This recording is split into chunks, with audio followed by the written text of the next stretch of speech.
Às vezes a gente quer correr, mas quando a gente corre, bate a saudade de fazer vontade do Senhor. Às vezes eu quero fugir, mas é fazendo a vontade do Senhor que eu me sinto completa e satisfeita. E seja assim na minha e na tua vida, satisfeitos cumprindo a vontade do Senhor. Vamos estar lendo rapidamente no tema do propósito. Efésios, o seu capítulo 5 e o verso 14, que diz o seguinte: pelo que diz, desperta tu que dormes, e levanta-te dentre os mortos, e Cristo te esclarecerá, ou te iluminará, te dará luz. Pode se assentar, igreja. Irmãos, desde o início desse propósito, e na verdade há algumas semanas, há alguns meses, os senhores já vinham falando ao meu coração, me dando instruções, e eu não entendia. Ele me falava uma coisa, me falava outra, me deu uma visão, me deu um sonho, eu não entendia. Eu ouvia palavras, eu via coisas acontecendo, eu não entendia. Mas quando o Senhor me deu essa palavra, tudo fez sentido. E eu quero passar com muito temor, mas também com a autoridade do Senhor, essa palavra para a igreja nesta noite. E eu quero que todos, com muita atenção e com o coração aberto, recebam a palavra do Senhor. Porque como foi ministrado aqui pela minha mãe, essas palavras, se recebidas com mansidão, elas serão salvação para as nossas almas. E assim eu creio. Então desde o primeiro dia deste propósito, o Senhor vem falando, eu venho orando, buscando ao Senhor, clamando por uma resposta, por um entendimento. E o Senhor me deu uma direção e disse algo tremendo ao meu coração, e usou até a boca da irmã Isabela 2 vezes para confirmar que eu escutei. 2 vezes ela confirmou aquilo que o Senhor já tinha colocado no meu coração e eu não entendia. O despertamento que o Senhor trará será para 2 coisas, igreja. E preste muito bem atenção nessas 2 coisas: edificação e juízo. O Senhor despertará a igreja para trazer edificação, mas também juízo nesses últimos tempos. Aleluia a Deus. E é por isso que eu quero que você preste muito bem atenção. Eu vou fazer um caminho para nós possamos entender o porquê é necessário despertar, como a igreja despertará e o que acontecerá quando a igreja despertar.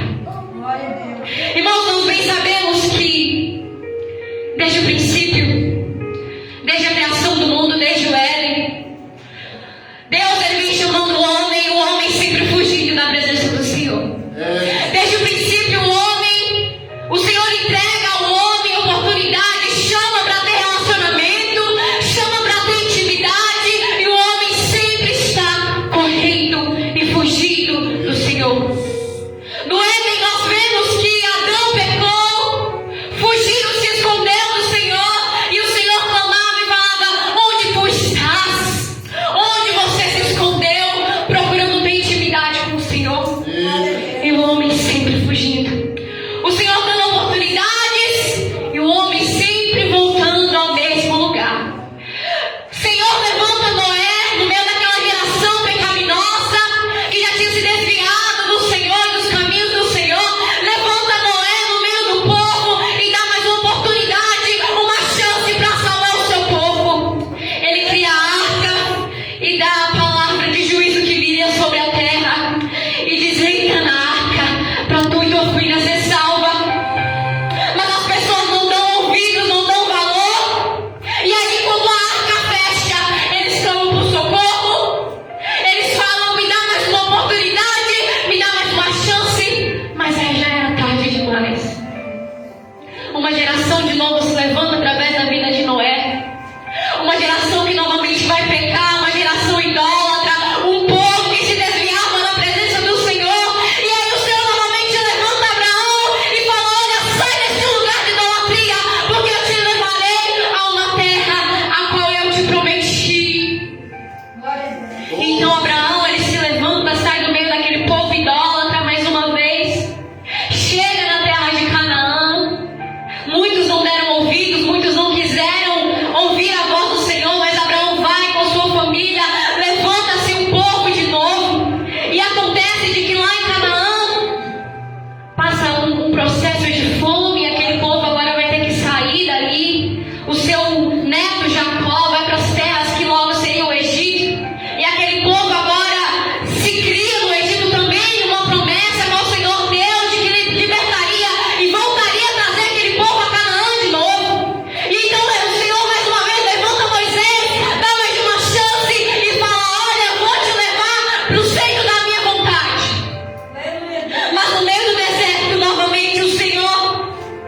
dando mantimento, dando proteção, dando tudo o que precisavam, o povo se desvia de novo da face do Senhor. É o Senhor sustentando, dando todos os meios, o mantimento, e o povo resmungando, reclamando e falando: não tá bom. Eu preferia estar lá no Egito. Eu preferia estar lá porque lá eu tinha comida. O Senhor fazendo o sobrenatural e não estava o suficiente.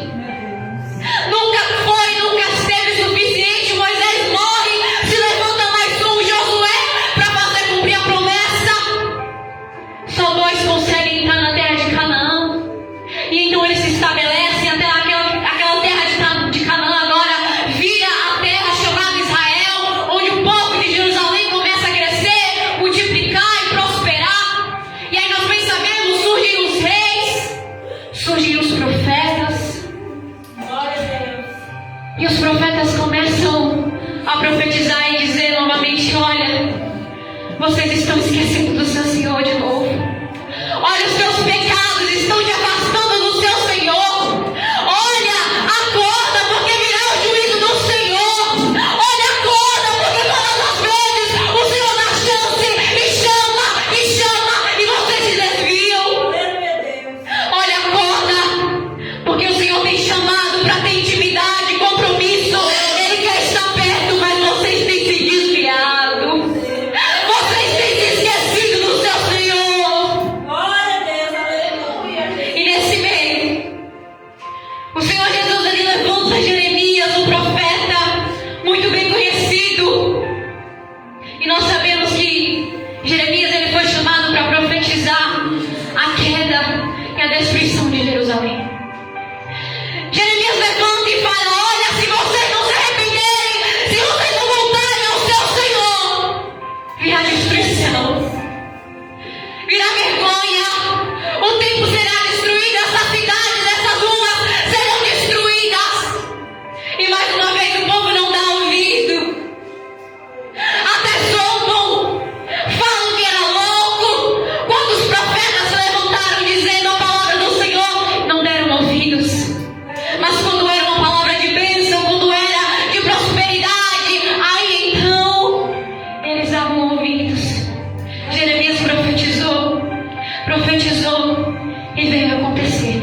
Aleluia. E eu quero compartilhar com você essa história, e você vai entender ao longo do tempo por que eu estou falando dessa história. Jeremias vai descrever no livro de Lamentações, seus 5 capítulos, o que aconteceu durante este período que o Senhor ele profetizou a destruição, e a destruição chegou. Glória a Deus. E durante aqueles 5 capítulos ele vai descrever o estado que se encontrava Jerusalém. Aleluia. As ruas vazias, templo destruído, casa destruída, pessoas passando fome, necessidade. Eu lembro aqueles 5 capítulos, foi a visão que eu tive, a imaginação que eu tive, uma das piores cenas que eu fiz na minha mente. E aí eu entendi o porquê Jeremias é chamado do profeta chorão.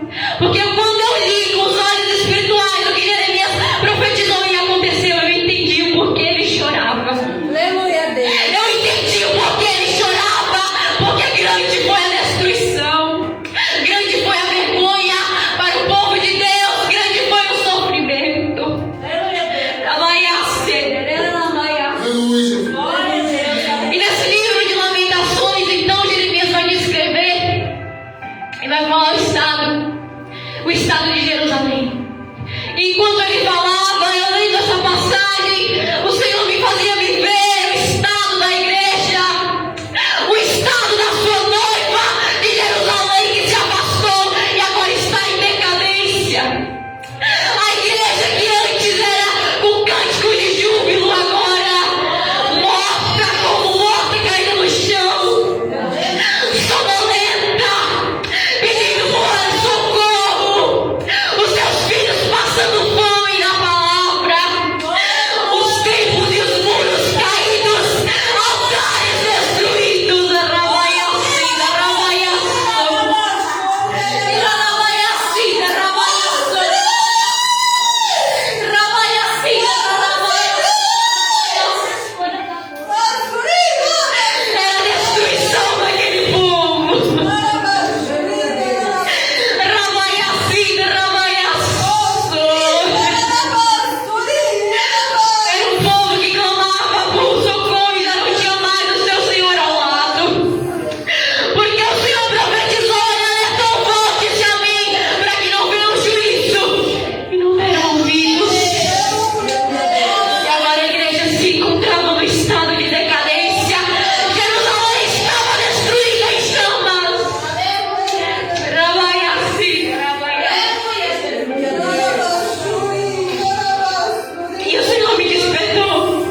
fala: levanta-te, clama de noite no princípio das vigílias, derrama o teu coração como as águas diante da face do Senhor.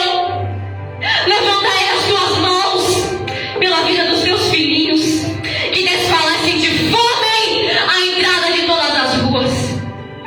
Ó Senhor, considera quem fizeste isso. Serão as mulheres onde comer o fruto de si mesmas, as crianças que trazem nos seus braços, ou matar-se-ão no santuário do Senhor o sacerdote e o profeta. Aleluia. Pelas ruas o moço e o velho, as minhas virgens e os meus jovens vieram a cair à espada. Tu mataste no dia da ira, degolaste e não teve piedade. Os seus nazireus eram mais alvos do que a neve, eram mais brancos do que o leite, eram mais roxos de corpo do que os rubis, mais polidos do que a safira. Mas agora escureceste o seu parecer mais do que o negrume. Não se reconhecem mais. A sua pele lhe secou os ossos, tornou-se como pau, porque maior é a maldade da filha do meu povo do que o pecado de Sodoma. Agora se subverteu com um momento, sem que trabalhasse em suas mãos na alguma. Eu chamei os meus amadores, mas eles me enganaram. Os meus sacerdotes, os meus anciões se expiraram na cidade, enquanto buscavam para si mantimento para refrescarem a sua alma. E eu vejo na igreja nos dias de hoje a Virgem de Sião, a igreja do Senhor, deixada de lado, os jovens perecendo nas ruas.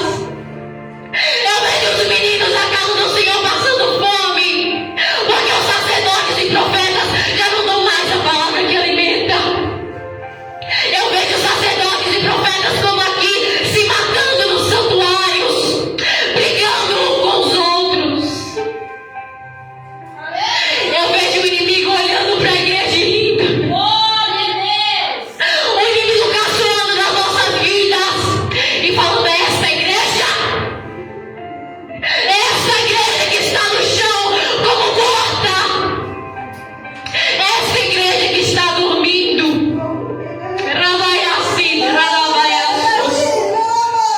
Eu vejo o inimigo zombando nas nossas vidas, fazendo bagunça. Eu vejo o inimigo fazendo o que bem quer dentro da igreja do Senhor e nós estamos dormindo. Eu vejo o inimigo trazendo destruição, fome, enfermidade nas nossas famílias, na nossa casa, nos oprimindo, nos colocando para baixo. Nos oprimindo, nos colocando para baixo. E nós estamos olhando e falando: essa igreja. E o povo está preocupado consigo mesmo. Os sacerdotes, os profetas, os ministros, preocupados em satisfazer suas próprias almas. Eu vejo um povo que só busca e só clama para si. Já não se importa mais com a casa do Senhor e com a igreja santa, a noiva do Senhor. Eu vejo Jerusalém com as chamas pegando fogo, o povo padecendo lá fora e a igreja dormindo.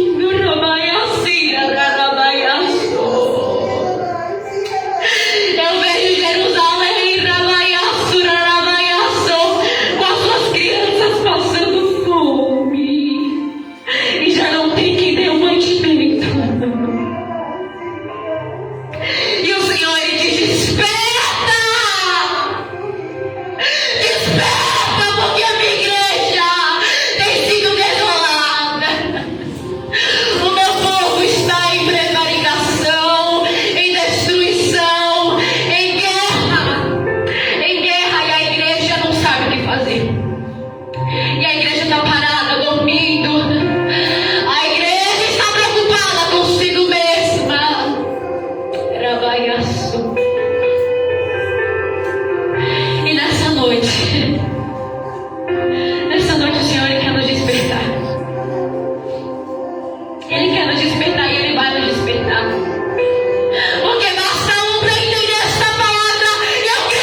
E eu te pergunto, foi culpa dos babilônicos do que eles estavam passando?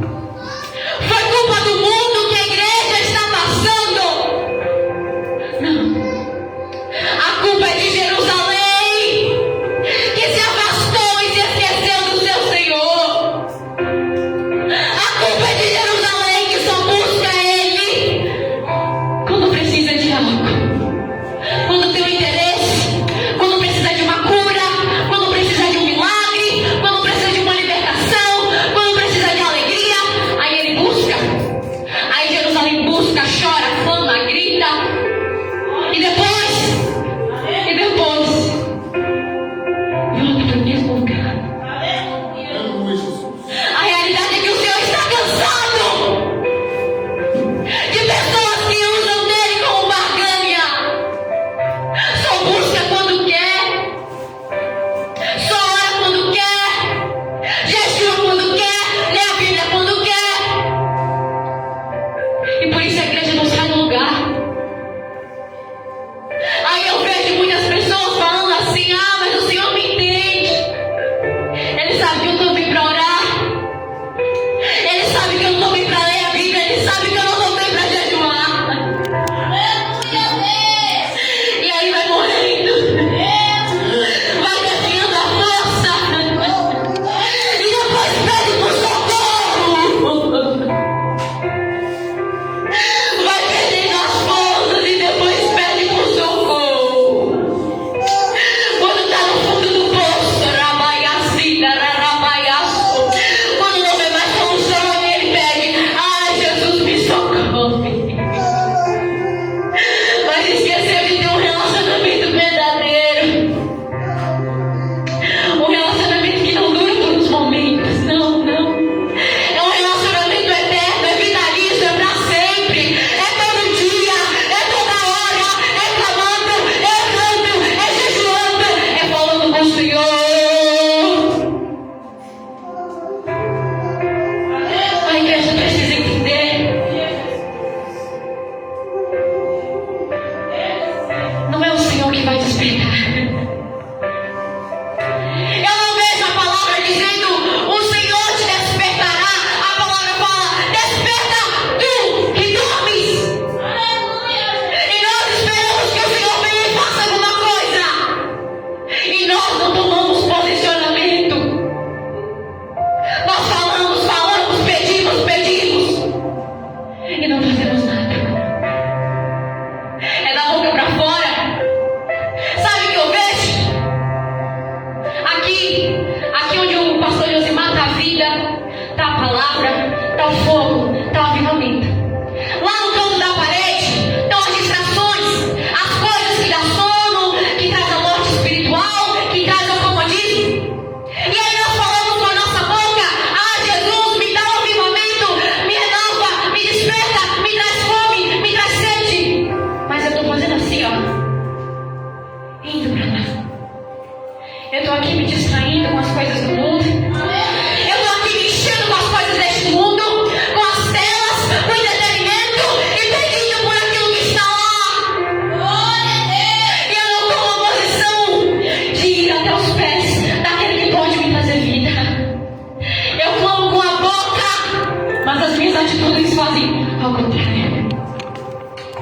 Eu clamo por vida, mas o único meio de dar vida é que a palavra não chega nas minhas mãos nunca. Meu Deus. Eu clamo para que o Senhor reavive, traga sede. Mas eu não sacrifico meu sono para orar. Eu clamo por fome do Senhor, mas eu não sacrifico o meu estômago e a minha alimentação para jejuar e buscar a vida. A igreja me pedindo, clamando, e nada acontece porque não toma um posicionamento. Estão querendo que o Senhor faça por nós.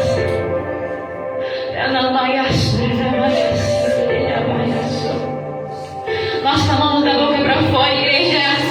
E é muito fácil subir neste altar. Eu me coloco nesta posição, porque nós pedimos por avivamento, por transformação, por fogo, por despertar. Mas as nossas atitudes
achamos que é necessário ter responsabilidade, compromisso com tudo lá fora, menos com as coisas do Senhor. É sempre por motivo. É se der tempo eu oro, se der tempo eu leio, se der tempo eu oro, se der tempo eu faço, se der tempo eu falo com Jesus. Aleluia. É sempre uns míseros 5 minutos antes de dormir, enjoelhado. E muitas vezes nem ajoelhado. E aí nós pedimos por avivamento. E aí nós pedimos por vida. Nós pedimos por despertar. Nós pedimos por libertação. Nós pedimos por transformação na nossa vida, no nosso lar. Nós pedimos por salvação dos nossos familiares. Mas achamos que 30 minutos é o suficiente para acontecer um milagre, irmãos. Eu vejo os profetas, eu vejo os avivalistas entregando as suas vidas e passando horas. Era 9, 10 horas por dia orando. Era entregando, era buscando, era deixando de comer. É 40 dias, é 21 dias sem comer. Eu vejo um povo que realmente buscava fazendo. E nós achamos que alguns minutinhos vai fazer milagre na igreja. Nós achamos que toda essa destruição que nós vemos, este povo que dorme, está como morto no escuro, na escuridão, vai se levantar com tão pouco da nossa parte. E a verdade é que o Senhor ele sempre nos chamou da chance, da chance. Ele corre atrás de nós. E ele fala: meu filho, quantas oportunidades eu já te dei, quantas vezes eu já te chamei, quantas vezes eu já te despertei, o que falta? Porque o Senhor ele já nos deu tudo. Tudo que nós precisamos, ele já nos capacitou. As ferramentas estão nas nossas mãos. E nós clamamos: faz alguma coisa, Deus. E nós não fazemos nada. O presbítero Eduardo pregou muito bem aqui, dizendo que muitas vezes nós temos a semente na mão, a gente fica olhando para ela e falando: cresce, floresce, frutifica. Mas a gente não pega a semente e põe na terra, a gente não age e quer ver o crescimento. Igreja, desperta, desperta do que dorme. Nós queremos, mas não fazemos nada. A verdade é que falta prioridade. Não é tempo, não é milagre de Deus para ouvir maravilhas sobrenaturais sobre a terra. Não, é posicionamento e prioridade. Somos soldados. Soldados não voltam para a guerra. Ele não volta para trás. Ele não para. É luta, é guerra, é batalha. Porque tem um povo que depende daquele exército. Porque tem pessoas que dependem da luta e da guerra daquele exército. E o exército está dormindo. A bomba está rolando, o tiro está rolando. É povo sendo morto, assassinado. E o exército está lá dormindo. E ainda olhando para si, pedindo socorro para si próprio. Ah, Deus, olha para minha dor. Olha aqui para o meu machucado, pro meu dedinho. Olha aqui, eu perdi um dedo. E o povo lá fora perdendo as almas. Porque nós estamos preocupados com a nossa dor, a nossa realidade. E não entendeu nada do que é o Evangelho. Não entendeu para que foi chamado. Não entendeu que soldado é neste exército e nesta batalha. Nós batalhamos pelo povo. E Oséias, as próprias palavras do Senhor, ele vai dizer assim: quando Israel era menino, eu o amei, e do Egito eu chamei o meu filho. Mas quando eu chamavam, assim eles seguiam da minha face, sacrificavam balões, queimavam incenso às imagens da escultura. Mas todavia eu, o Senhor, ensinei a Efraim a andar. Eu tomei eles pelos meus braços, mas não conheceram que era eu quem os curava. Eu atraí com cordas humanas, com cordas de amor. Eu fui para eles como os que tiram o jugo de sobre as suas queixadas. Lhes dei mantimento. Mas caíram a espada sobre as suas cidades. Se consumiram os ferrolhos, se devoraram por causa dos seus conselhos, porque o meu povo é inclinado a desviar-se de mim. Eu cuidei de vocês no deserto, na terra muito seca.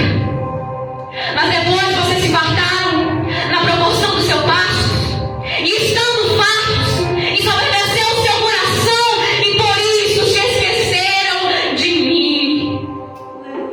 E para a tua perda, Israel, te rebelastes contra mim, contra o teu ajudador. Volte-se, ó Israel, volte-se, ó Israel, ao Senhor teu Deus, porque pelos teus pecados tens caído.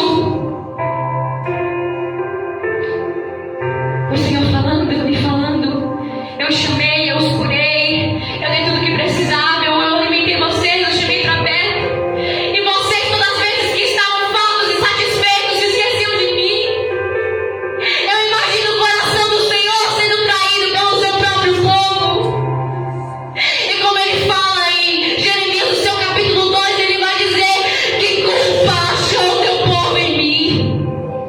O Senhor dizendo: qual erro encontraram em mim para agir dessa forma, se desviar de mim, se afastar, se esquecer de mim? O Senhor puro, santo e perfeito, se entregando pelo seu povo, e o seu povo se afastando, se esquecendo, deixando de lado. E o povo sempre volta a isso, a igreja sempre volta a isso. O Senhor dando tudo, fazendo prosperar os caminhos, dando livramento, curando, salvando, libertando, e nós sempre esquecemos do Senhor. Aleluia, Jesus. Igreja, Glória a Deus. nós precisamos entender a vontade do Senhor. Nós precisamos despertar e parar de ser tão rasos, fracos, falhos e muitas vezes soberbos, hipócritas, de perdido o Senhor. E quando Ele nos dá, nós nos afastamos dele. Nós precisamos parar de ter um relacionamento tão raso. Porque com a tua família, o teu marido, o teu filho, o teu pai, a tua mãe, tu se relaciona todo dia, tu conversa todo dia, tu se alimenta com ele todo dia, conversa quantas horas for necessário, passa o tempo e não está nem aí, mas com o Senhor é tão mísero e tão pouco. E como aquele povo, nós estamos criando altares de idolatria dentro de nós, porque tudo vem em primeiro lugar menos o Senhor, tudo vem antes de Jesus. O celular vem antes, a TV vem antes, a cama vem antes, o sono vem antes, o marido vem antes, a esposa vem antes, o namorado vem antes, e Jesus ficando de lado. Nós precisamos despertar. Queremos vida, queremos avivamento, queremos mudança na igreja, queremos voltar pegando fogo, então vamos colocar o Senhor como prioridade, como primeiro. Não há outro meio, não há outro caminho. E nesse propósito que nós estamos em Daniel nas quartas-feiras, eu orando ao Senhor e pedindo entendimento, o Senhor abriu os meus olhos e falou: olha, Daniel orou para o propósito, ele queria ver o que ia acontecer no futuro, ele clamou, ele pediu, e ele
mas somos nós que estamos tão distantes do Senhor.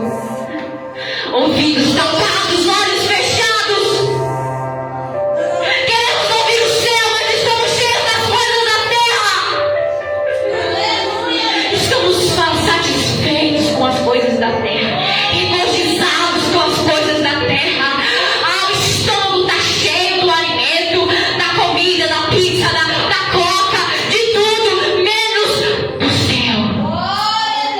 Estamos preocupados com tudo aqui na terra, ouvindo o céu, mas cheios da terra.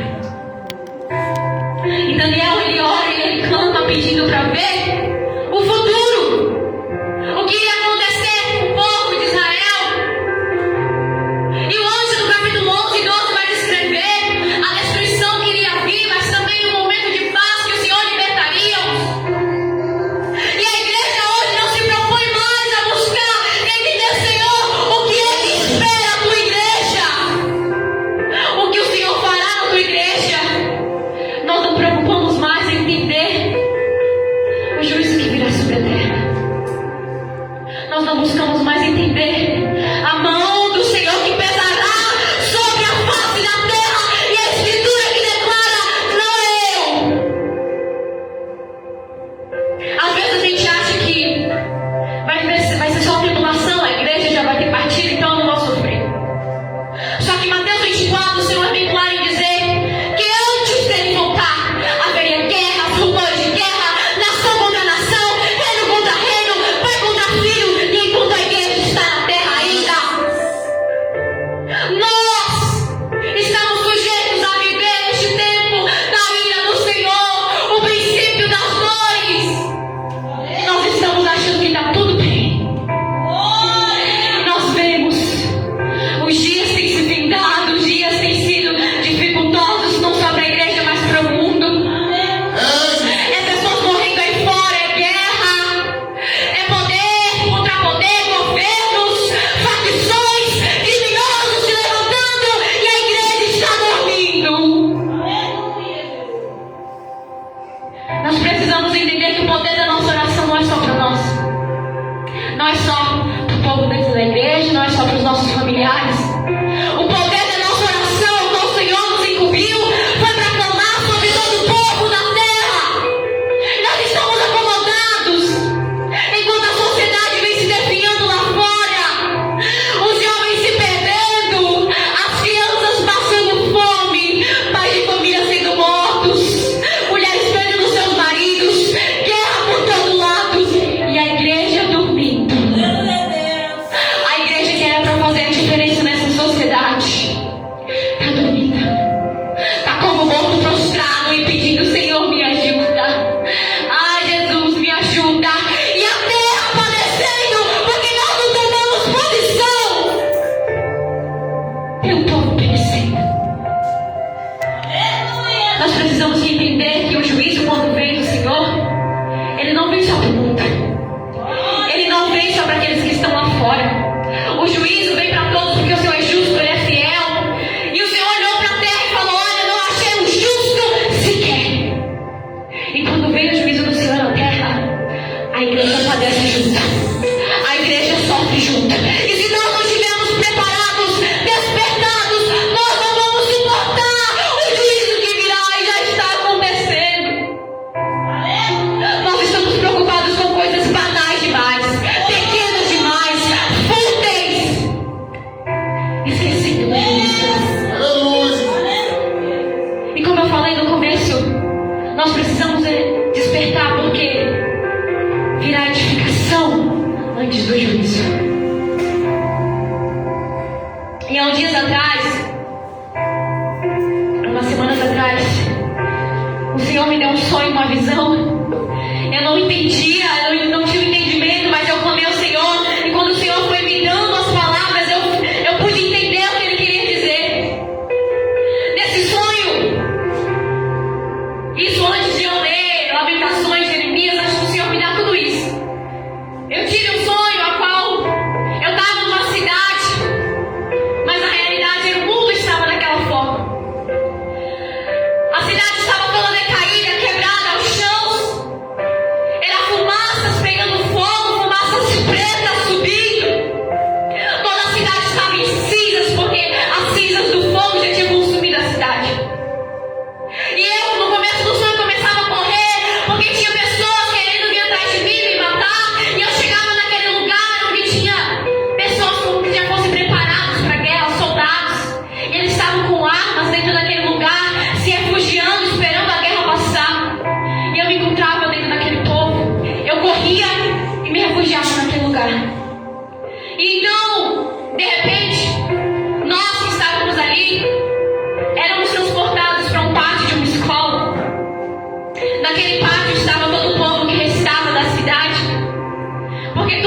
destruído, tudo estava destruído e ao chão. Não tinha casa, nem muro, nem nada erguido. E o povo que estava naquela escola estava sentado. E se tinha alguns representantes que agora cuidariam daquela cidade, pessoas que estavam designadas a reedificar aquela cidade. E eles me chamavam lá na frente e perguntavam para mim e falavam: o que você acha que é necessário para edificar e reerguer esta cidade? O que é necessário ensinar a este povo para que essa cidade seja reedificada? E eles me davam uma apostila de escola com alguns assuntos que não tem edificação nenhuma. Eram assuntos de escola como químicas, cadeias químicas, coisas que não usam no dia a dia, coisas que não fazia sentido ensinar aquele povo. E eu falava: olha, não faz sentido isso que vocês querem ensinar. Vocês estão querendo ensinar o povo por aparência, para que eles tenham conhecimento dessas coisas, mas no que vão usar para edificar a cidade? No que vão usar esses conhecimentos? Se o povo não sabe como trazer luz, uma energia, não sabe como encanar uma água, não sabe como levantar muros, o povo não sabe de nada e você quer ensinar algo tão fútil, tão banal. E o Senhor, quando eu acordei e pedi entendimento, o Senhor me mostrou e dizia: a realidade da igreja está em decadência, quebrada, com seus muros caídos, o inimigo vindo para frente, vindo afrontar com suas armas. E nós estamos preocupados em ensinar ao povo e à igreja coisas que não têm edificação nenhuma. Estamos preocupados com as coisas vãs.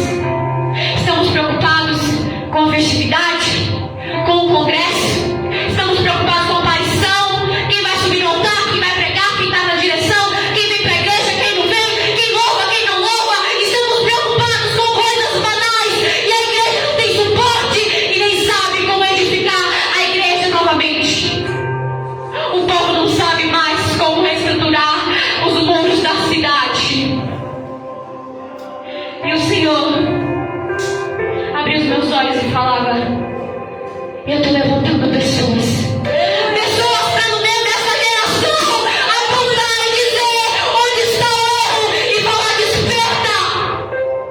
O Senhor está levantando pessoas que mostrarão o que é necessário para edificar. As coisas básicas precisam voltar. Precisa voltar a oração, precisa voltar o jejum, precisa voltar a palavra. Pare de se preocupar com aquilo que é bom. Líderes, pastores, parem de se preocupar com aquilo que é bom e voltem para aquilo que é básico, voltem para aquilo que é fundamental para a reconstrução da igreja. A igreja necessita de pessoas dispostas e despertas para reestruturar essa geração, reestruturar esta nação. Eu ainda creio, a palavra fala: o amor de muitos esfriaria, mas eu acredito de muitos, não de todos. Não é todo o amor que vai esfriar, não é todo mundo que vai merecer, não é a igreja toda que vai ficar prostrada. Eu ainda creio que se levantará e já está se levantando nesses últimos tempos uma geração que busca, que jejua, que ora, que consagra, que sacrifica pelo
ainda creio.